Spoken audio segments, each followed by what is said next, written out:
और कर्म का कर्ता तथा भोक्ता तू भी, और उस कर्म को करने वाला और उससे उपजनित जो फल होगा वह स्वयं जो आराधक है वो सब भी, ये सब मेरे ही तो है, मदीयतया, वो सब मेरे ही तो है। और तथा सबके स्वरूप की स्थिति और प्रवृत्ति भी मेरे संकल्प के आधार पे, वो जहां भी है और जो कर्म में लगा हो सब तो मेरा ही स्वरूप है, मेरा ही संकल्प। इसलिए तू मुझे कर्ता, परम कर्तरे, तू मुझे कर्ता और भोक्ता रूप आराधक को,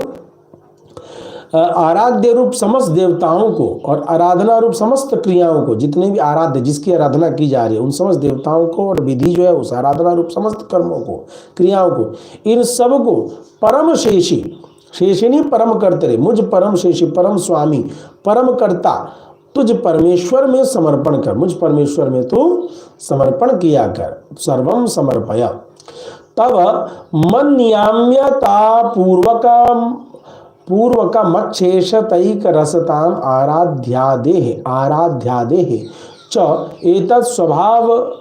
स्वभावक गर्भताम अत्यर्थ प्रीति युक्त अनुसंधत्स्व इति।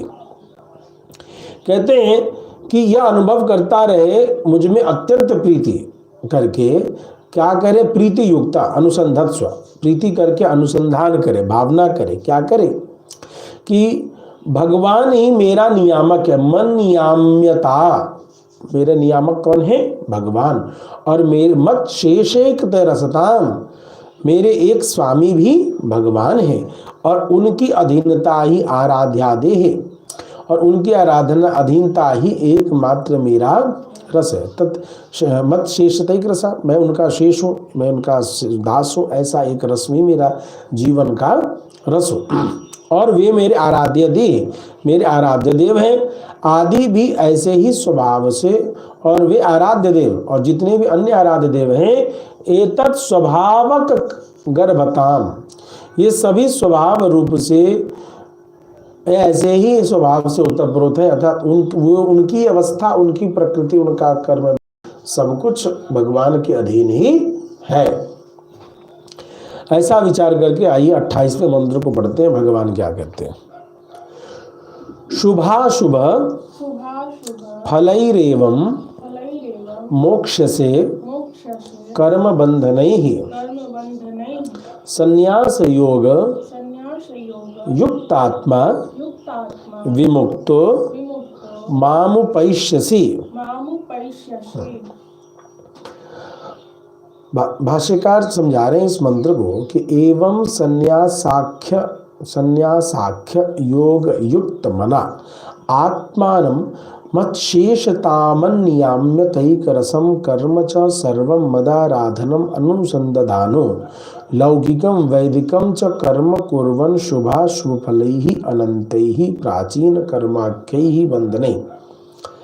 मत प्राप्ति विरोधी भी सर्वै मोक्ष से तै विमुक्तो माम एवं उपैष्यसे। अर्थात इस प्रकार संन्यास नामक योग से युक्त मन वाला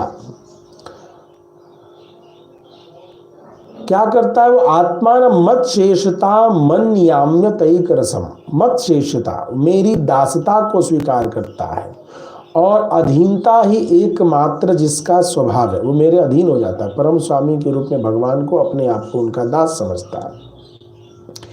कर्म च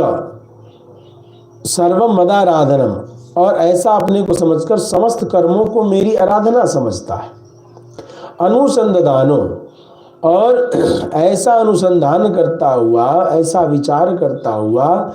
लौकिकम वैदिकम च कर्म कुर्वन्, लौकिक और वैदिक संसार में जितने लौकिक कर्म है उन सबको, और वेद में जो प्रतिष्ठ कर्म है उन सभी कर्मों को करता हुआ, शुभाशुभ फलई, शुभ अशुभ फल अनंत प्रदान करने वाले मेरी प्राप्ति के विरोध,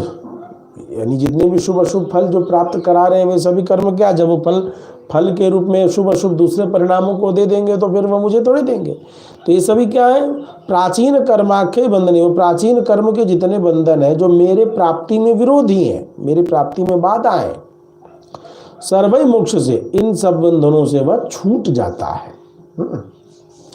और उनसे छूटकर वह मुझको ही प्राप्त होगा। मम इमं परमम अति लोकम स्वभाव सुनो, मेरे इस समस्त लोकों से परे जो श्रेष्ठ स्वभाव है उसको अब तो सुन। अब भगवान देखिए क्या कहते हैं,